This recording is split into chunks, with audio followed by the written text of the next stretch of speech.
పేదోనికి కూడు గూడు నీడ అనే ఉద్దేశం కొద్దీ పీపుల్స్ పార్టీ పనిచేస్తుంది.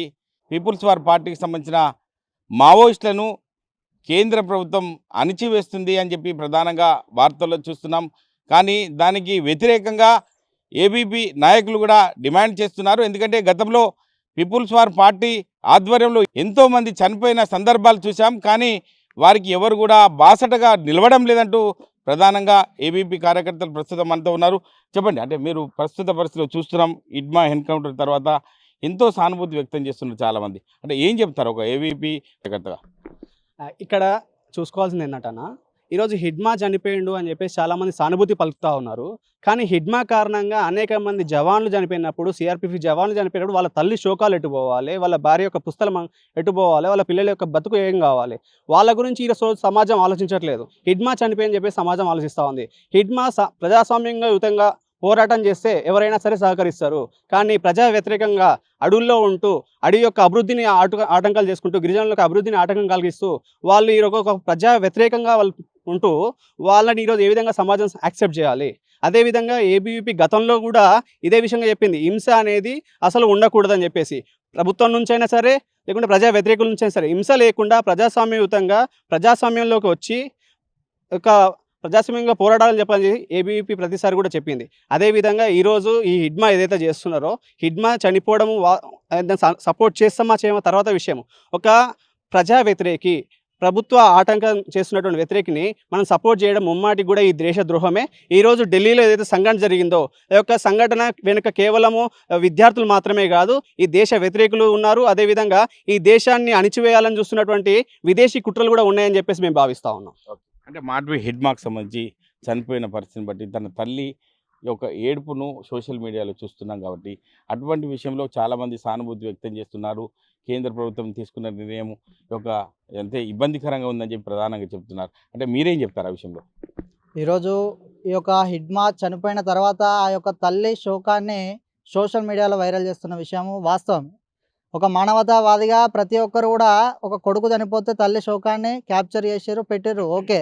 కానీ ఈ యొక్క దేశంలో నక్సలైట్ల ప్రాణాలకు ఉన్నటువంటి విలువ, ఈ దేశంలో నక్సలైట్ల ప్రాణాలకు ఉన్నటువంటి విలువ, ఈ దేశం కోసము అనుక్షణము పరితపించే దేశ సైనికుల పైన జవాన్ల ప్రాణాలకు లేదా అని చెప్పేసి అడుగుతాను. ఎందుకోసం అంటే ఈరోజు 76వ భారత రాజ్యాంగ దినోత్సవాన్ని జరుపుకుంటూ ఉన్నామంటే, ఈ యొక్క 76వ భారత రాజ్యాంగ దినోత్సవానికి వ్యతిరేకంగా ఈ యొక్క భారత రాజ్యాంగానికి రాజ్యాంగ నిర్మాత డాక్టర్ బిఆర్ అంబేద్కర్ పేరు చెప్పుకొని మేము అంబేద్కరిస్టులం అని చెప్పుకొని ఈ యొక్క నక్సలైట్ల యొక్క చర్యలకు మద్దతు పలుకుతున్నారు. అనేక మంది ప్రొఫెసర్లు కావచ్చు, కళాకారులు కావచ్చు, ఇట్లా అనేక మంది ఈ యొక్క నక్సలైట్ సిద్ధాంతానికి మద్దతు పలుకుతూ హిడ్మాను ఎన్కౌంటర్ చేయడం సరికాదు, ఇట్లా ఆపరేషన్ కగార్ పేరుతో నక్సలైట్లను అంతం చేయలేరు, మీరు ఒక్క నక్సలైట్ను చంపితే మేము 100 నక్సలైట్లం అవుతామని చెప్పి హెచ్చరిస్తూ ఉన్నారు ఈ ప్రభుత్వాన్ని. ఢిల్లీలో కూడా ఆ యొక్క అమ్మాయిలు చేసిన స్లోగాన్ని మనం చూసుకోవచ్చు. మీరు ఒక్క హిడ్మాను చంపారు కావచ్చు, మేము 100 హిడ్మాలను తయారు చేసే శక్తి మా దగ్గర ఉన్నదంటే ఏం 100 హిడ్మాలను తయారు చేస్తారు మీరు? ఇది ఒక్క హిడ్మానే ఈ దేశంలో ఇప్పటి వరకు సుమారుగా 126 మంది సిఆర్పిఎఫ్ జవాన్లను ఒక్క బాంబు పేలులో చంపేసిండు. ఇంకొక కాల్పులలో 26 మంది సిఆర్పిఎఫ్ జవాన్లను చంపేసిండు. కేవలం ఒక హిడ్మా చరిత్ర మనం చూసుకుంటే. ఇంకొక దగ్గర పోలీసుల యొక్క పోలీస్ స్టేషన్లను బాంబు మందు పాత్రలు పెట్టి పేల్చేసినటువంటి ఘటన. అంటే ఈ యొక్క పోలీస్ స్టేషన్లను పేల్చడానికి, సిఆర్పిఎఫ్ బలగాలను, దేశ జవాన్లను చంపడానికి 100 మంది హిడ్మాలను తయారు చేస్తుందా నక్సలైట్ ప్రభుత్వం, నక్సలైట్ యొక్క సిద్ధాంతం? కాబట్టి విద్యార్థి పరిషత్తు కూడా అనేక సార్లు చెప్పేది ఒకటే, ఈ యొక్క విద్యార్థి పరిషత్ కార్యకర్తలు ఈ యొక్క విద్యాలయాలలో పెన్నులు పట్టాల్సిన విద్యార్థులను గన్నులకు పరిచయం చేయకండి అని చెప్పేసి పోరాటం చేసే క్రమంలో సుమారు 43 మంది విద్యార్థుల ప్రాణాలను కోల్పోయింది. అయినప్పటికీ కూడా విద్యార్థి పరిషత్ పనిచేస్తూ ఉన్నది దేనికోసము అంటే, దేశ వ్యతిరేకంగా పనిచేసే కార్యకలాపాలు నిర్వహించేటువంటి ఏ ఒక్క ఆటంకవాది అయినా కూడా దేశద్రోహిగా పరిగణించి దేశద్రోహ కేసును నమోదు చేసి అతన్ని 3 సంవత్సరాల వరకు జైలు శిక్ష పడే విధంగా చూడాలి. ఈరోజు ఎందుకంటే దేశంలో దేశ వ్యతిరేకంగా అనేక మందిని చంపుతున్నటువంటి వాళ్ళను హీరోలుగా అల్లూరి సీతారామరాజుతో పోలుస్తూ ఉన్నారు. కొంచెమన్నా సిగ్గు అనిపించాలి. అల్లూరి సీతారామరాజు ఆయనను బ్రిటిషర్లు కాల్చుతున్నప్పుడు ఆఖరి బుల్లెట్ వరకు, ఆఖరి శ్వాస వరకు వందే మాత్రం అన్నాడు తప్ప ఆయన నక్సలైట్లు వర్ధిల్లాలే లేకపోతే ఎర్ర జెండా వర్ధిల్లాలే అని చెప్పలే. అట్లాంటి వాళ్ళను దేశభక్తులను దేశద్రోహులతోటి పోల్చడం సరైనటువంటి పద్ధతి కాదు. దేశభక్తులు ఎప్పటికీ కూడా దేశభక్తులే.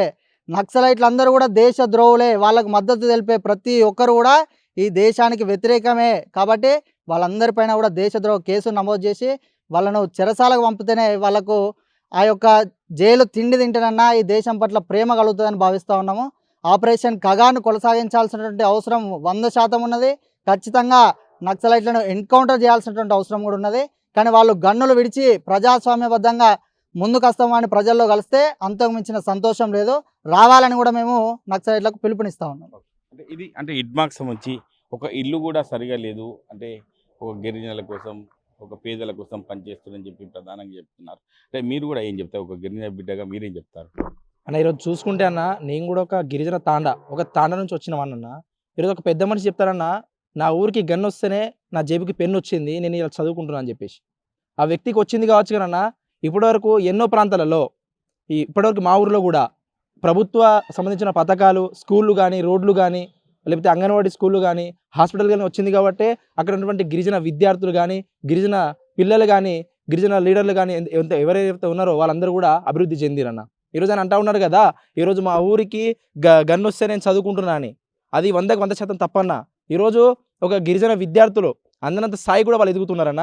కేవలం దేనికోసం అంటే వాళ్ళ ఊరికి రోడ్డు, బడి ఇవన్నీ వచ్చినాయి కాబట్టి. ఈరోజు నేను తెలియజేసుకుంటున్నా, ఈరోజు ఈ నక్సలైట్లకు ఎవరైతే సపోర్ట్ చేస్తున్నారో వాళ్ళందరూ కూడా గిరిజన ప్రాంతాలు వీడి ప్రజాస్వామ్యంలోకి వచ్చి మీ వంటి అది డిమాండ్లను తెలియజేసుకోండి అన్న. అది తెలియజేసుకున్న తర్వాత ఆ డిమాండ్ నెరవేర్చకపోతే మీరు ప్రభుత్వ పైన ఏదైనా చేయండి, కానీ ముందే ఆ సిఆర్పిఎఫ్ జవాన్లను లేకపోతే ఆర్మీ జవాన్లను చంపడం కాదు.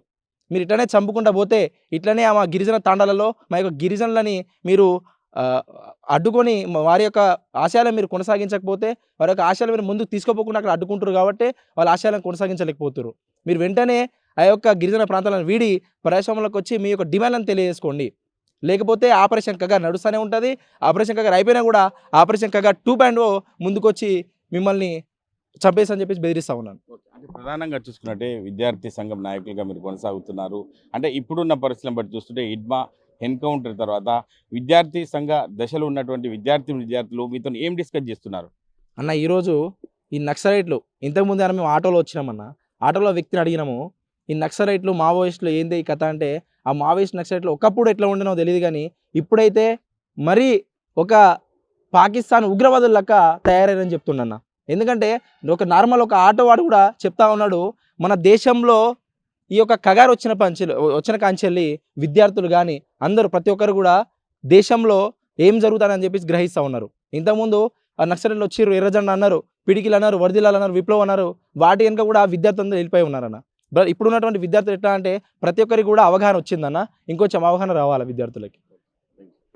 ఇది పరిస్థితి.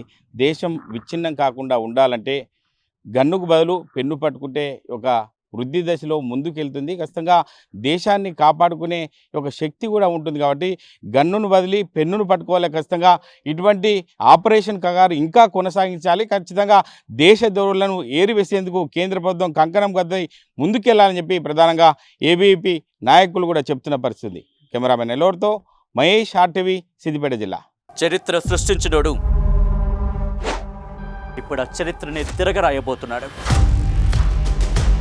అబద్ధాల గోడల్ని బద్దలు కొట్టి నిజాలను రాగా మీ ముందుంచబోతున్నాడు. నిజమైన వార్తల కోసం వెంటనే డౌన్లోడ్ చేసుకోండి రా యాప్ని.